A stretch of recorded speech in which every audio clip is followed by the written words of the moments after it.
It's just after sunrise on Florida's Space Coast. The marsh is waking up. Egrets lift from the grass. An osprey traces a long, slow circle above the Indian River Lagoon. From a distance, Merritt Island National Wildlife Refuge looks perfect, unchanged. But drive closer, and you'll notice what's missing. The visitor center isn't simply closed. It's sealed off. A chain-link fence stretches across the entire entryway, cutting off access to its building and its boardwalk.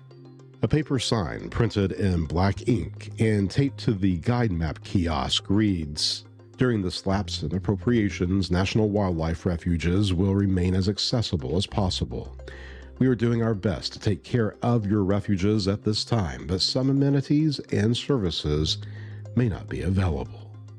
No ranger at the counter, no brochures stacked in neat rows, no hum of the air conditioning that usually greets visitors stepping out of the Florida humidity.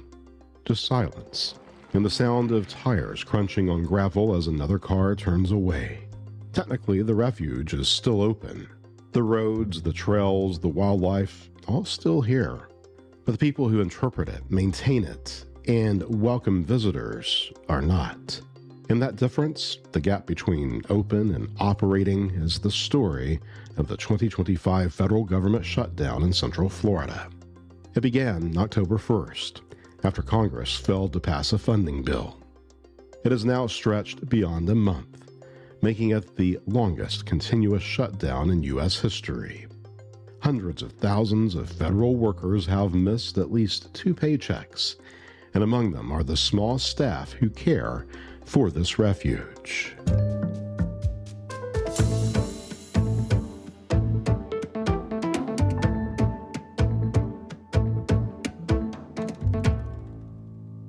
Merritt Island is more than a stretch of coastline. It's 140,000 acres of marsh, dunes, and scrub wrapped around Kennedy Space Center. It's managed by the U.S. Fish and Wildlife Service, one of the agencies hit hardest by the government shutdown. Under the Interior Department's contingency plan, only law enforcement rangers and essential safety staff are allowed to keep working, unpaid. Everyone else is furloughed. That means no one cleans the restrooms. No one empties the trash bins along Black Point Wildlife Drive. No one maintains the wooden boardwalks that rise above the wetlands or answers questions about the difference between a roseate spoonbill and a flamingo. And there are questions, plenty of them. Families still arrive expecting the full refuge experience.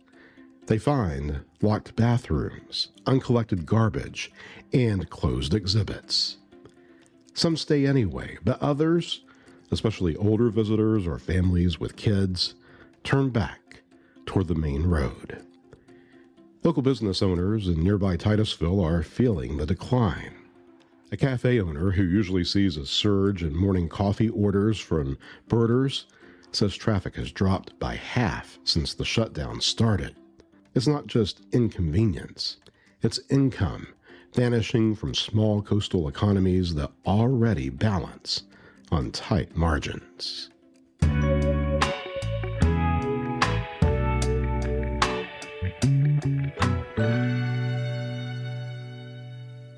For the staff who work here, this isn't an abstract political standoff. It's missed pay, mounting bills, and a sense of abandonment.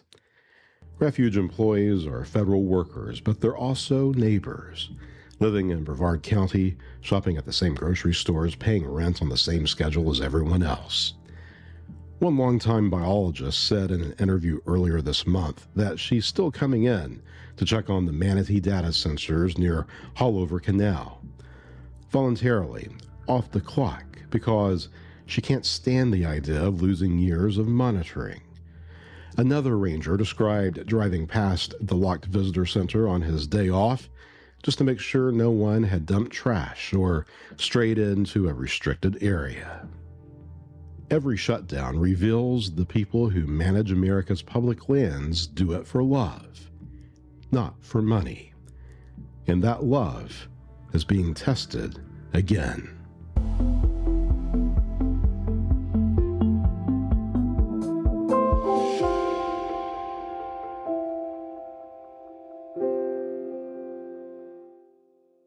With the visitor center off limits, the only option is the Black Point Wildlife Drive, the Refuge's 7-mile dirt loop. At the information kiosk, a weathered box holds a small stack of brochures. You take one, a printed guide to the numbered stops. That's your orientation.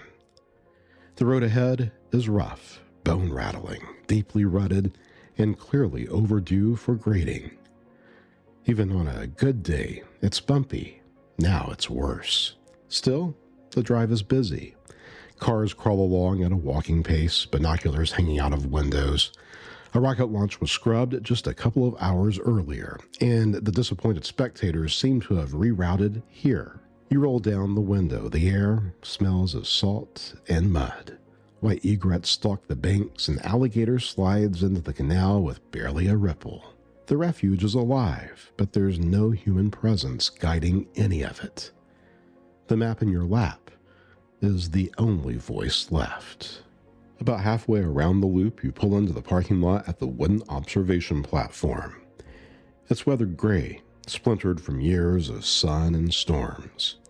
When you start up the steps, a board near the bottom shifts beneath your foot, loose, worn, and unmarked. No orange cones, no warning sign, no maintenance crew. You steady yourself on the railing and climb the rest of the way. From the top, the view is extraordinary.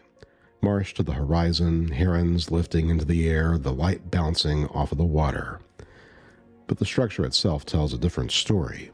The wood creaks, the bolts are rusting. It's a quiet metaphor for what's happening here. A place still standing, but without care, slowly breaking down. In the parking lot below, the restroom building is locked tight. Beside it sits a single orange portable toilet, the kind you'd see at a construction site. Unisex, unmarked, and already looking overused. If you come here, bring your own toilet paper. Seriously. That's it. That's the only facility open on this entire drive.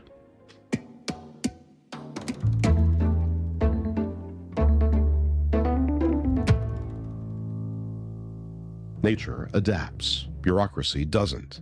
Leave a refuge without staff for weeks, and the small things start to add up. Trash bins overflowing, culverts clogging, boardwalks splintering. When the shutdown finally ends, the staff who return will face a backlog that takes months to fix. School programs canceled, research interrupted, maintenance delayed. Every one of those setbacks is a wound you can't see from a distance, but it's there, under the surface, waiting for attention. And in the meantime, visitors walk away thinking this is normal, that the fences and the locked doors are just part of the experience. Merritt Island is still magnificent. The spoonbills still feed. The manatees still roll through the canal. The rockets still streak overhead. But that chain-link fence at the visitor center, that single orange portable toilet beside the locked restrooms, they tell another story. A story of how fragile public access really is. A refuge can survive hurricanes. It can survive droughts, but it can't thrive without caretakers, the rangers, the maintenance crews, the people whose work makes beauty accessible. If you visit during the shutdown, come prepared. Bring water, bring patience, bring respect.